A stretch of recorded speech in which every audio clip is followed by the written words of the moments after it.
రాష్ట్ర వ్యాప్తంగా ఫిబ్రవరి 11న మున్సిపల్ ఎన్నికలు కొనసాగనున్నాయి. ఈ నేపథ్యంలో ఉమ్మడి జిల్లా వ్యాప్తంగా కూడా ప్రచారం మాత్రం ముమ్మరంగా సాగుతున్న పరిస్థితి. ప్రధానంగా చూసినట్టయితే పార్టీలు కాంగ్రెస్ కానీ ఇదే బీజేపీ, అదేవిధంగా బీఆర్ఎస్, సిపిఐ మాత్రం అన్ని పార్టీలు కూడా ఈ రోజు నుంచి ప్రచారం ముమ్మరంగా సాగుతున్న పరిస్థితి. ప్రస్తుతం అయితే మనం ఏదలాపురం మున్సిపాలిటీలో ఉన్నాము. ఏదలాపురం చూసినట్టయితే జిల్లాలోనే రాష్ట్రంలోనే అతిపెద్ద మున్సిపాలిటీ అని చెప్పొచ్చు.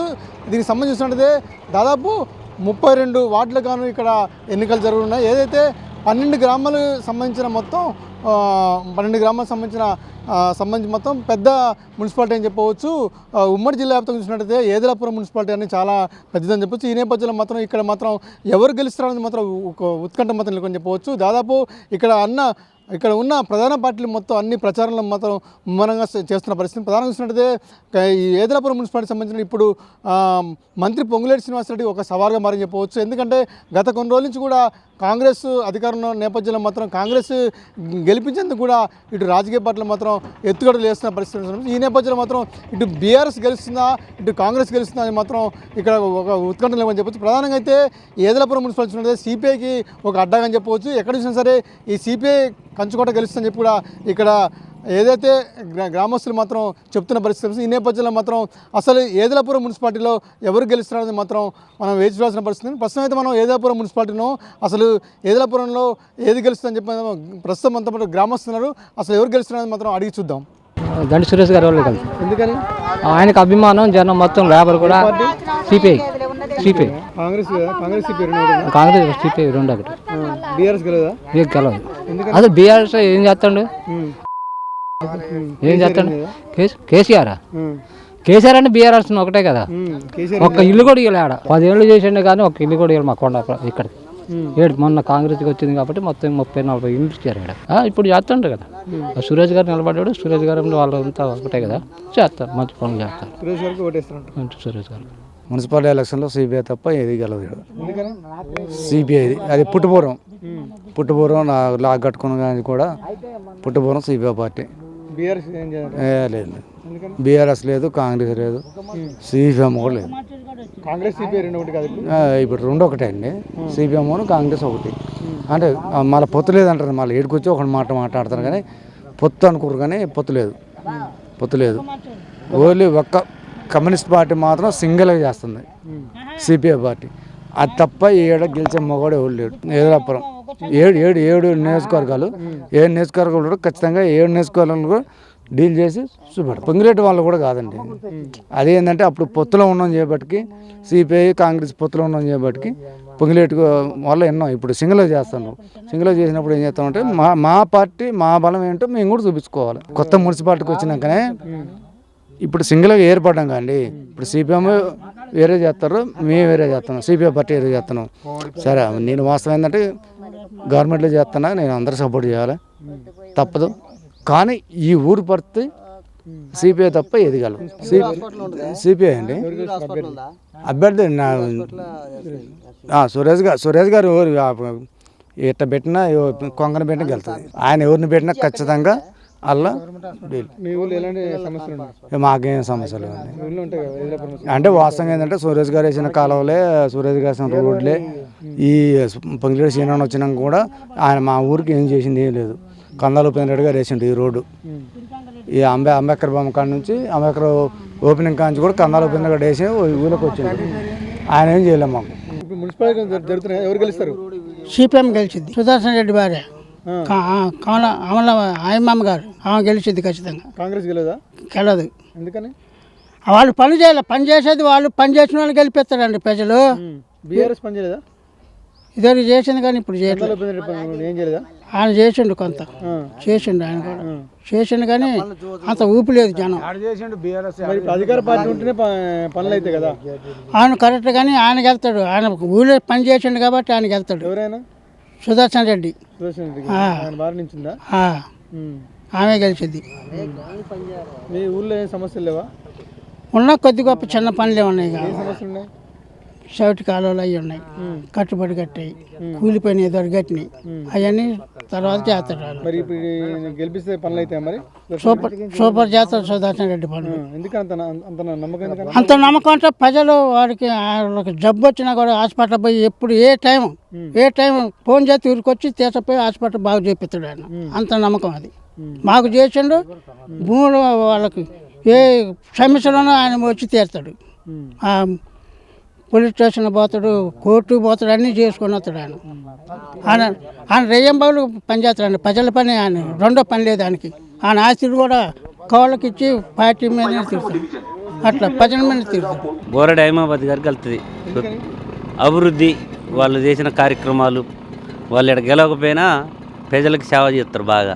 అధికారంలో ఉన్నా ఇక్కడ గెలవరు. ఇది కమ్యూనిస్ట్ పార్టీలు కంచుకోట. ఇది ఏది గెలిచినా కంచుకోటే. మా గ్రామంలో ఎవరున్నా వాళ్ళిద్దరు తీర్చుడే. ఉన్నా ఊళ్ళో ఇంతవరకు ఏ పార్టీ ఏం చేయలే, వాళ్ళే చేస్తానులే కానీ మాకేం అభివృద్ధి కాలేదు, ఏం చేయలే కూడా. ఆయన ఇంతవరకు రూపాయి మట్టి పోయలే మా ఊళ్ళో. తప్పులేదు, ఎవరి ప్రయత్నం వాళ్ళు చేస్తారు. గెలిచేది కూడా సిపిఎంఏ 31వ వార్డు. కాంగ్రెస్ సిపిఎం ఈ ఎదురాపురం 31 సిపిఎం 32 కాంగ్రెస్ గెలుస్తుంది. బీఆర్ఎస్ సిపిఎం ఒకటే కదండి. కాంగ్రెస్ గెలిచింది 32 కాంగ్రెస్ గెలిచింది.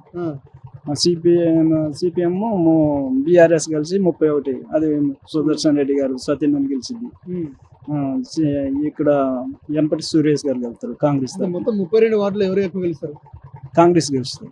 ఎన్ని సీట్లు వస్తాయి? 32 వార్డులలో కాంగ్రెస్కి 3 ఏం పోతాయి, మొత్తం వాళ్ళే వస్తాయి. ఎందుకని? అంతే, వాళ్ళే. కాంగ్రెస్ గాలి 10 ఏళ్ళు బీఆర్ఎస్ పరిపాలన ఏం చేయలేదు, పనులు చేయలేదనేది కాదులేండి. ఇక శ్రీనివాసరెడ్డి గారి పనుల మేరకు, ఆయన చేసిన అభివృద్ధి పనుల మేరకు ఏం చేయలేదంట శ్రీనివాసరెడ్డి. మొన్ననే వచ్చిన అది ఇల్లు ఇచ్చారు. ఈ current 200 unit current free, current free. ఈ మా ఆడోళ్ళ ఉచిత బస్సు ఈ చేయటం వల్ల మళ్ళీ ఈ 2 నెలల్లో మాకు మంచి చేస్తారనే అభిప్రాయంతో వాళ్ళకు ఓటేస్తాను. ఇక్కడ సిపిఐ ఎక్కువ అంటారు కదా. సిపిఎం ఎక్కువ ఉంది. సిపిఎం అంటే పొత్తు లేదు కాంగ్రెస్ పొత్తు లేదు. ఎట్లా ఓటేస్తారు మరి? అదే కాంగ్రెస్ ఇక మార్పు అనేది వచ్చింది అంతే. అధికార పార్టీ అనేస్తారా? అధికార పార్టీ అనేది కాదండి. ఇక్కడ 30 సంవత్సరాలు బట్టి ఏకగ్రీవంగా సిపిఐ ఉంది. సిపిఐని జనంలో కొద్దిగా మార్పు అనేది వచ్చి ఇక్కడ కష్టం అండి, కష్టంతో కూడుకుంది. అంతే, మార్పు అనేది వచ్చింది. ఆ ఓటు వినియోగించుకున్నాక ఓటరు ఆశయాలను బట్టి మనం మార్పు చూసుకోవటం తప్ప. ఇప్పుడు ఎక్కువ మొత్తం ప్రచారం చేస్తున్నారు, ఏ పార్టీ ప్రచారం బాగా చేస్తుంది, ఎవరు చెప్తున్నారు వాగ్దానం చేస్తున్నారు?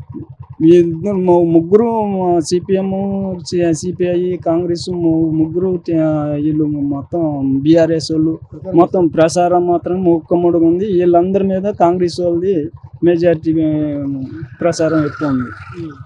అధికార పార్టీ కాబట్టి వాళ్ళు ఏం చూసి ఓటేస్తారంటే ఏం చెప్తారు? ఏం చూసి అంటే అభివృద్ధి పనులు చేస్తారన్న అభిమానంతో ఓటేస్తాను అంతే. ఇంతకుముందు చేయలేదా? బీఆర్ఎస్ ప్రభుత్వం చేసిందండి, చేసింది. కానీ ఇంకా 2 సంవత్సరాలు ఉన్నది కదా శ్రీనివాసరెడ్డి గారి పాలన. ఈ 2 సంవత్సరాలలో ఏమైనా చేస్తారో అన్న అభిప్రాయంతో చేస్తున్నారు అనమాట. కాంగ్రెస్ ప్రభుత్వం వచ్చినప్పుడు కొత్త మున్సిపాలిటీ అయింది కదా, గ్రామ పంచాయతీ కదా. అవును, అందుకని ఎవరికి వేస్తారని ఓటేది నాకు. 35 సంవత్సరాలు చెప్పాను కండి. 35 సంవత్సరాలు సిపిఐ పాలన మార్పు కోరింది. మాకు వచ్చేసి సిపిఐ. మాకు ఆ నమ్మకం ఉంది. మేము లంచాలు తీసుకోము, మేము లంచాలు అనేది పెట్టాం. లంచాలు అంటే మాకు అలవాటు లేదు కనుక. కాంగ్రెస్ పార్టీ ఉంటే వాళ్ళు పెడతారు. అధికార పార్టీ దౌర్జన్యాలు చేయొచ్చు అవసరం అయితే. బీఆర్ఎస్ పార్టీ పర్వాలేదు. సిపిఎం బీఆర్ఎస్ ఒకటే పొట్టు. వాళ్ళు గెలుస్తా ఉన్నారు కానీ మన కాడ ఉన్న మున్సిపాలిటీ ప్రకారం, మా ఏదులాపురం మున్సిపాలిటీ ప్రకారం సిపిఐ ఉంది మెజార్టీ. మొన్న చూశారుగా 100 సంవత్సరాల శత జయంతి ఉత్సవాలు. ఓటర్లు కూడా ఎన్నుకునేది సిపిఐ. వాళ్ళు ఏంటంటే 100, 200, 300కి ఇచ్చి ప్రచారాలకు తీసుకుపోతుంటే ఖాళీగా ఉంటే ఏమైంది అని చెప్పేసి పోయే వాళ్ళు. నువ్వు పిలిచినా నేను పిలిచినా వస్తారు. కానీ ఓటర్ నాడి ఎవరైనా పట్టుకోలేడు అన్నట్టుగా అలానే సిపిఐని నాడి అంతే. దాదాపు నాకు 34 సంవత్సరాలు చిల్లర నుంచి చూస్తున్నా. మన ఏదులాపురం అంటే అవునండి, వాళ్ళు ఏదో చెప్పుకుంటారండి, దుష్పరిచారం అది. ఒకటి సుభాష్ రెడ్డి గారికి సిపిఎం అంటే మంచి పనులు చేస్తారు కాబట్టి వాళ్ళకి వేస్తామని మేము అధికార పార్టీ ఉంది కాంగ్రెస్ పార్టీకి రా కాంగ్రెస్ పార్టీకి వేయము. ఎందుకని వాళ్ళ పనులు ఎవరి పనులు మంచిగా చేస్తే వాళ్ళకి వేస్తాం. మరి బీఆర్ఎస్ కి బీఆర్ఎస్ కానీ బీఆర్ఎస్ సిపిఎం రెండు ఒకటే కదా ఒకటే రెండు ఒకటే మరి ఊర్లో సురేష్ గారికి సిపిఐకి ఎక్కువ వేస్తా అంటారు జనం అంతా అంటారు కానీ రెడ్డి గారు మంచి పనులు చేస్తారు. ఎవరు సురేష్ రెడ్డి గారు ఆ. CPM party. అంటే కొత్తగా మున్సిపాలిటీ అయింది కదా ఇప్పుడు అందుకని ఆ. గ్రామ పంచాయతీ నుంచి ఆ, ఎవరు గెలుస్తారు అనేది కొంచెం జనాల అదేలే కొద్దిగా ఆలోచిస్తారు. సిపిఎం కలుస్తుందని మాకు సుదర్శన్ రెడ్డి గారు మంచి పనులు చేస్తాడు. ఆయన గెలుతాడని మాకు నమ్మకం చేస్తున్నాం ప్రయత్నాలు. ఆయన ఎవరు హాస్పిటల్ ఉన్నా పేద సాధన చూస్తాడు, నమ్మకంగా తీసుకుపోయి సూది లేపుతాడు. ఆయనకి ఏ కులం అనేది ఉండదు. ఒక కుటుంబంలో ఒకళ్ళు ఎవరైనా చచ్చిపోయినా గానీ ఆడుండి వాళ్ళని దానం చేపిస్తాడు, డబ్బులు ఇస్తాడు, అన్ని ఖర్చులు భరాస్తాడు, చేయడు ఆయన. కాకపోతే ఆయన మనసులో అట్లా చెప్పొచ్చు, గెలుతారు వాళ్ళు కూడా. వాళ్ళు డబ్బులు ఏది పెడతారు, వాళ్ళు గెలుతారు గ్యారంటీ. ఈయనకు ఈ శ్వాసంగానే వేస్తారు. ఈ సురేష్ గారు వాళ్ళది అయితే ఓడిపోతారు. ఏమోనండి మాకైతే తెలియదు కానీ మా వార్డు అయితే గెలిచింది. మాది 30 వార్డు, మాది సిపిఎం పార్టీ, మాది గెలిచింది. మున్సిపాలిటీ ఇవన్నీ ముఖాముఖా పోటీగా ఉన్నాయి. అన్ని ఏది ఈక్వల్ అని గ్యారంటీ చెప్పలేరు. దాన్ని బట్టి ఎందుకంటే అన్ని ముఖాముఖికి వచ్చేసాయి అనమాట.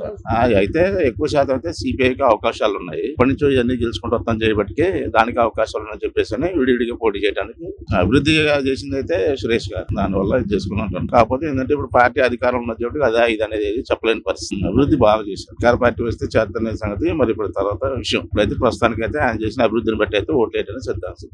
మేము సిపిఎంకి వేస్తాం. ఎందుకని ఎందుకనంటే రెడ్డి గారు కొంచెం అన్ని పనులు చేసింది. కాంగ్రెస్ పార్టీకి రా దేనికైనా వేస్తాం. అంటే ఇప్పుడు ఎవరైతే మాకు పనులు చేసి పెడతారో వాళ్ళకి ఓటు వేయకుండా ఎట్టుంటండి. అంటే ఏం పనులు చేశారు రెడ్డి గారా అన్ని చేసిండు. దండి సురేష్ గారు చేసిండు, కాంగ్రెస్ వాళ్ళు చేశారు, అందరు చేశారులే. కానీ మరి మేమైతే నిరుపేదలం, మాకు ఇల్లు లేదు, ఆకిల్లు లేదు. మరి మేము ఎప్పుడు ఆయన సుదర్శన్ రెడ్డి గారి పార్టీకి ఉండేది. మాకు న్యాయం చేయట్లేదు, ఎవరు చేయట్లేదు, ఏనా చేయట్లేదు, ఎవరు చేయట్లేదు. ఎవరికన్నా మాకు నచ్చిన వాళ్ళకి వేస్తాం, సాయం చేసిన వాళ్ళకి వేస్తాం. ఇక్కడ 31 సిపిఐ 32 సిపిఐ గెలుస్తాయి ఇక్కడైతే ప్రస్తుతం. ఎందుకంటే ఇక్కడ పుట్టిన కాడ నుంచి ఇక్కడ సిపిఐ, ఈ గ్రామం మొత్తం సిపిఐ. సమస్యలు సమస్యలు అంటే అప్పుడు సురేష్ గారి నాయకత్వం అప్పుడు బాగానే చేశారు ఈ గ్రామంలో. ఫస్ట్ నుంచి సిపిఐ గ్రామ పంచాయతీ వ్యవస్థ వచ్చినా కానీ సిపిఐ పార్టీ సరే చెప్పొచ్చులే. కానీ 32 వార్డు ఇక్కడ బీసీ కాలనీ ఇదంతా ఉంటది. ఇదంతా సిపిఐ పార్టీకి సాలి గ్రామం. అందులో తర్వాత వెంపటి నగర్ వచ్చేది, ఆడ అంతే ఉంది. సింహాద్రి నగర్ ఉంది. ఆ సింహాద్రి నగర్ ఆడ 50% సిపిఐ, పక్కా సిపిఐ పార్టీ అనే వాళ్ళు ఉన్నారు. ఈ 2 వార్డులు పక్కా ఈ గ్రామంలో ఉన్న సంబంధాలు, సురేష్ గారికి ఉన్న సంబంధాలతోని. కానీ ఇక్కడ ఏ సమస్య ఉన్నా పార్టీ వేజ్గానే ఉంటారు తప్ప వ్యక్తుల పైన ఆధారపడి పార్టీ. మా పార్టీ తర్వాతనే వ్యక్తులు ఉంటారు. సుదీర్ఘంగా వాళ్ళు కమ్యూనిస్ట్ పార్టీలో రావడం, మాకు ఏ సమస్య వచ్చినా మేము కమ్యూనిస్ట్ పార్టీ ద్వారానే పరిష్కరించగానే మాకు ఏ పార్టీ సమస్య పరిష్కరించలేదని వాదన వాళ్ళది. అంటే కొద్దిగా రసవత్తరంగా ఉందన్న ఇక్కడ ఎవరిదైనా. 32 వార్డులు ఉన్నాయి సార్. అంటే ఇక్కడ మనకైతే ఏదులాపురంలో 2 వార్డులు అయితే 31, 32 ఉంది. ఈ 2 కొద్దిగా రసవత్తరంగా జరుగుతున్నాయి. అంటే ఇక చెప్పలేము, ఇది 2 గట్టి పోటాపోటీగా ఉన్నాయి. అది సిపిఐ ఉంది, సిపిఎం ఉంది, కాంగ్రెస్ ఉంది. ఈ 3 కొద్దిగా రసవత్తరంగా ఎవరు గెలుస్తారు అన్నది కూడా చెప్పలేదు. అవును, అది కూడా అవుతుంది అంటున్నారు. ఇక మరి పిల్లగాళ్ళు కొద్దిగా ఆలోచించి ఎడ్డేస్తే అధికార పార్టీకి సిపిఐ. అదే ఇప్పుడు అందరూ కంచుకోవడం బద్దలు కొడదామని చూస్తున్నారు కొంతమంది. ఇది చెప్పకూడదులే కానీ ఇక్కడ సిపిఐ కూడా ఎక్కువ కాబట్టి ఇక మనం ఓటు ఎవరికి వేస్తారు అన్నది తెలియదు జనాలు. 2 పోటాపోటీగా ఉంటాయి. గెలిచేది సిపిఐ పార్టీకి వెళ్తుంది. అయితే మా సురేష్ వెళ్తాడు. నేను చెప్పేది వ్యవహారం, అది మొదటి నుంచి అది వ్యవహారం అట్లా. ఎందుకంటే మనం ఉన్నది చెప్పాలా, లేని చెప్పడం ఇష్టం. వృత్తి ఉంది ఇక సురేషే. ఇక 32 వార్డులలో మనం ఏం చెప్పలేం. ఏడైతే సురేషే ఖాయం ఏకదాడిగా. కాంగ్రెస్ పార్టీ అభ్యర్థిగా 32వ వార్డుగా పోటీ చేస్తున్నాను. అత్యధిక మెజార్టీ తోటి మేమే గెలుస్తాం. దేనికంటే అధికారికంగా ఉన్నాం కాబట్టి అన్ని పనులు, అభివృద్ధి పనులన్నీ కాంగ్రెస్ పార్టీ చేస్తుంది కాబట్టి జనాలు కూడా ప్రతి ఒక్కరికి నమ్మకం ఉంది. ఆ ఉద్దేశంతో అత్యధిక మెజార్టీ తోటి ప్రజలు గెలిపిస్తారు. గెలవరండి. ఇక్కడ బీఆర్ఎస్ అనేది ఒక 60-70 ఓట్లు ఉంటాయి అంతేగాని సిపిఎం ఓట్లు కూడా మామూలుగానే ఉన్నాయి. సిపిఐ ఇది చేసినా కానీ ఒకప్పుడు కమ్యూనిస్ట్ పార్టీ ఉంది కానీ ఇప్పుడు అట్లేం లేదు. మేమంతా కమ్యూనిస్ట్ నుంచి కాంగ్రెస్ ఇది అయిపోయిన తర్వాత జనమంతా ప్రజలంతా కూడా మా అంటే ఉన్నారు. ఈ పొత్తులు లేవు కాబట్టి కమ్యూనిస్టులు ఓడిపోవడానికి 100% అవకాశం ఉన్నది. అదే పొత్తులు ఉంటే ఈక్వల్గా మన మినిస్టర్ గారు చెప్పినట్టుగా 4 వార్డులు ఇద్దాం అనుకున్నారు. వాళ్ళు ఎక్కువ వార్డు కోరారు. 11 వార్డులు కానించి 8 వార్డులు కావాలన్నారు. అయితే ఈ ఉన్న మున్సిపాలిటీ వార్డులలో కూడా అతి తక్కువ పార్టీగా ఉన్నది కమ్యూనిస్టులు. దేనికంటే ఇప్పుడు కాంగ్రెస్ ఉన్న బలాన్ని దాని బలం తగ్గుతుంది కాబట్టి మేము 4 వార్డులే ఇస్తామని చెప్పి మా మినిస్టర్ గారు చెప్పడం జరిగింది. 32 వార్డులకు గెలుస్తామండి. ఆ నమ్మకం ఉంది ప్రజల్లో. కంచుకోట అనేది ఒకప్పుడు మా నాన్నగారు 45 సంవత్సరాలు సర్పంచ్కి ఇది చేసినప్పుడు 1990 వరకు మా నాన్నగారు వెంపటరామకోటయ్య గారు ఇక్కడ స్థానికంగా మండలంలో కానీ ఏదైనా కానీ ఖమ్మం జిల్లాలో పేరు పొందిన నాయకుడిగా, సీనియర్ నాయకుడిగా పేరు పొందిండు. ఆ టైంలో ఉన్నది. కానీ ఇప్పుడు అనేది కమ్యూనిస్టులు అనేది ఇప్పుడు చెప్పాలంటే అది దానంత సిగ్గుసేటు కమ్యూనిస్ట్ పార్టీ లేదు. ఏదైనా ఎలక్షన్లు వచ్చినాయి అంటే డబ్బు సొమ్ము చేసుకోవటం తప్ప ప్రజలకి ఉపయోగపడేది లేదు. ఏదైనా గవర్నమెంట్ నుంచి వచ్చే పథకాలే వీళ్ళు చెప్పుకోవటం తప్ప ప్రజల్ని మభ్యపెట్టడం తప్ప ఏం చేయరు వీళ్ళు ఇక్కడ. అది ఏంటంటే ఇదివరకు అసెంబ్లీ ఎలక్షన్లప్పుడు పొత్తుంది కాబట్టి ఇన్వైట్ చేయటం వల్ల వచ్చి ఒక మాది ఇక్కడ ఖమ్మంలో ప్రోగ్రాం ఉంది కాబట్టి ఏది నర్సింగ్ కాలేజీ కానీ, జేఎన్టీ కాలేజీ, తర్వాత మార్కెట్ ఇవన్నీ ఓపెనింగ్లు ఉన్నాయి కాబట్టి ఆ టైం కలిసి వస్తుందని చెప్పి వాళ్ళు ఇన్వైట్ చేస్తే సరే మిత్రపక్షం అప్పుడు మనకి అంత పొత్తులు ఉన్నాయి కాబట్టి వచ్చి ఒక 10 నిమిషాలు వచ్చి స్పీచ్ ఇచ్చిపోయారు. కాంగ్రెస్ 100% కలుస్తుంది సార్. ఇక్కడ ఓటేయడానికి ఏంటంటే గవర్నమెంట్ ప్రకారంగా ఇదివరకే కేసీఆర్ ప్రభుత్వంలో ముద్దు బియ్యం ఇచ్చేది, ఇప్పుడు సన్న బియ్యం ఇస్తుంది. ఆ సన్న బియ్యం వేయటాల్లో కూడా ప్రతి ఒక్క ప్రజలు మంచిగా తింటున్నారు. దేనికంటే ఇదివరకు అమ్ముకునే వాళ్ళు. తర్వాత ఇందిరమ్మ చీరలు కూడా ఇప్పుడు ఇందిరమ్మ చీరలు ప్రతి ఒక్కళ్ళు కూడా కట్టుకున్నారు. ఇదివరకు ఆ చీరలు అనేది మన దడులకి కానీ, తోటలలో కానీ, బెరుకులు కానీ ఇట్లాంటివన్నీ ఉపయోగించుకున్నారు. ఇప్పుడు కరెంటు 200 యూనిట్లు ఫ్రీకి ఇస్తున్నారు. బస్సు ఆడవాళ్ళకి ఫ్రీకి వెళ్ళిపోతున్నారు. పోవటం కానీ రావటం కానీ చాలా ఆనందంతో ఉన్నారు మహిళలు. అట్లాగే ఇప్పుడు ఇంకా కొన్ని ఇప్పుడు రోడ్లు కానీ, సీసీ రోడ్లు కానీ ఇవన్నీ కూడా డెవలప్మెంట్ ఇవన్నీ కూడా చాలా కాంగ్రెస్ హయాంలోనే మంచిగా జరుగుతున్నాయి.